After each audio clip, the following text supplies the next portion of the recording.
According to the FBI, hate crimes in America targeting Muslims or people who just appear to be Middle Eastern surged in the aftermath of 9/11. There is this cloud, with the hate crimes, with the profiling, with being rounded up. Again, I think this illustrates the power of film, that in spite of the reality, in spite of the material that we know to be true, we still embrace the mythology. The mythology is still a part of our psyches. Stereotypes take a long time to wither away. And for many of us, we're comfortable with our prejudices. We don't want to change. We've grown accustomed to this face.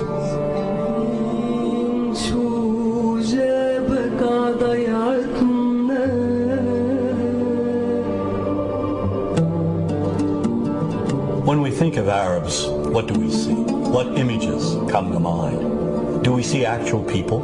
People who, despite real cultural or geographical differences, do pretty much the same things that we do. When we think of Arab women, what images come to mind? Do we see women who laugh and play and who adore their children? Women who work in the home as well as outside? Would it come as a surprise to know that in many Arab countries, a majority of college students are actually women? What's our immediate image of Arab men? Do we see loving fathers? Men who want to provide for their families? What about Arab teenagers? Do we see them the way you would think about teenagers in other parts of the world? Then there's religion in the Arab world. Do we see it as all-encompassing, dominating everything else? Do we know that even though faith plays a huge role in the Arab world, just as it does here in the United States, that it's also true that much of the Arab world is quite secular?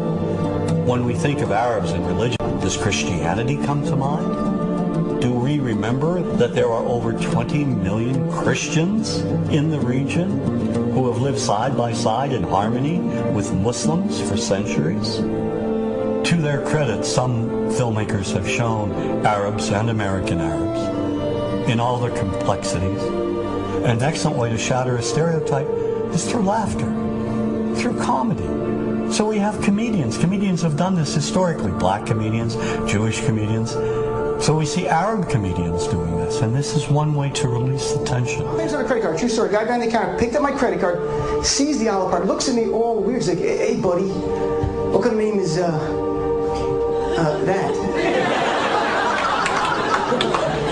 I'm like, well, sir, it's an Arabic name. He goes, what does this mean? So I'm like, well, translate it to English? It means peaceful, friendly Arab? But he's not happy because, what Arab country is your family from? So I tried the most peaceful, proper one that he would like. So I'm like, we're from the same Arab country that Aladdin is from.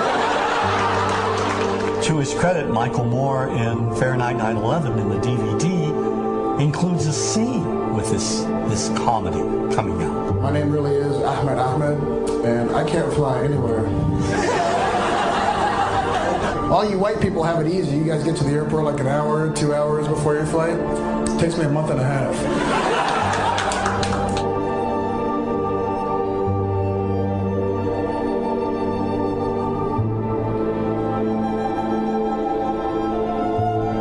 Nous vivons dans un monde qu'on peut critiquer, qui est le monde de la dérision. Vous le savez bien, et dans les médias, je dirais le monde de la dérision, on se moque de tout. Le fait que ça se fasse me satisfait. Parce que ça veut dire que nous avons, qu'on est libre. Peu à peu. Il faut qu'on soit beaucoup plus sage que ça, qu'on rentre pas dans ces provocations. Et c'est pour ça que... C'est l'autocensure, ça, Jamel. Tu comprends ce que je veux dire? Si on commence à pas faire de dessin pour pas choquer les musulmans... Non, c'est-à-dire que pour moi... C'est de l'autocensure. C'est la fin de la liberté d'expression. Pour moi, la liberté d'expression, la liberté d'expression et le respect font partie, sont mariés ensemble. Moi, je suis pour la liberté d'expression. Mais si je vais blesser une personne, pourquoi blesser la personne? Non, mais si moi j'ai envie de faire une caricature sur Mahomet ou sur un rabbin ou sur Jésus-Christ, il faut que j'ai le droit de le faire. Tu comprends? C'est ça la France. Quand tu sais que tu vas blesser 10 millions de personnes, pourquoi tu vas les blesser? Pourquoi? C'est la liberté, c'est ça. C'est la liberté de...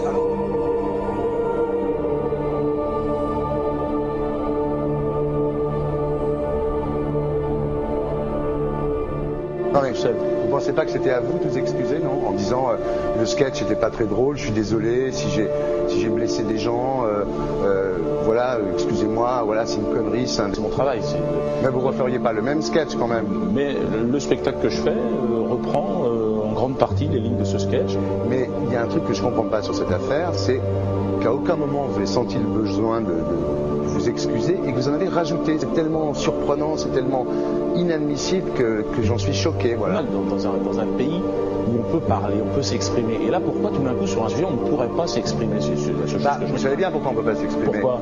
Parce que dans ce pays, on a envoyé pendant la guerre des juifs dans des chambres à gaz et que ça crée un petit problème quand même. Vous voyez ce que je veux dire? Dans ce pays, on a envoyé pendant 400 ans des centaines de millions de Noirs et pour les 400 ans d'esclavage. Et pourtant, ça n'a pas empêché Michel Leb de faire un sketch qui m'a fait marrer. Où il faisait un Noir, et à la fin, il faisait un singe, en parlant des narines, en parlant des lunettes. En tout cas, lui, il n'a pas été interdit d'exercer son travail. Il a même eu la Légion d'honneur. Quelqu'un qui a toute sa famille qui a été exterminée dans un camp de concentration et qui voit quelqu'un à la télé qui dit Israël. Vous vous rendez compte? Je sais pas. Il y a des moments où même si on connaît les gens, même si on les a invités, on leur... Et c'est pour ça que... C'est l'autocensure, ça, Jamel. Je comprends ce que je veux dire. Si on commence à pas faire de dessin pour pas choquer les musulmans... Non, c'est-à-dire que pour moi... C'est de l'autocensure. C'est la fin de la liberté d'expression. Pour moi, la liberté... Et là, pourquoi tout d'un coup, sur un sujet, on ne pourrait pas s'exprimer sur ce sujet? Vous savez bien pourquoi on ne peut pas s'exprimer. Pourquoi? Parce que dans ce pays, on a envoyé pendant la guerre des juifs dans des chambres à gaz et que... Deux poids, deux mesures. La liberté pour tout le monde.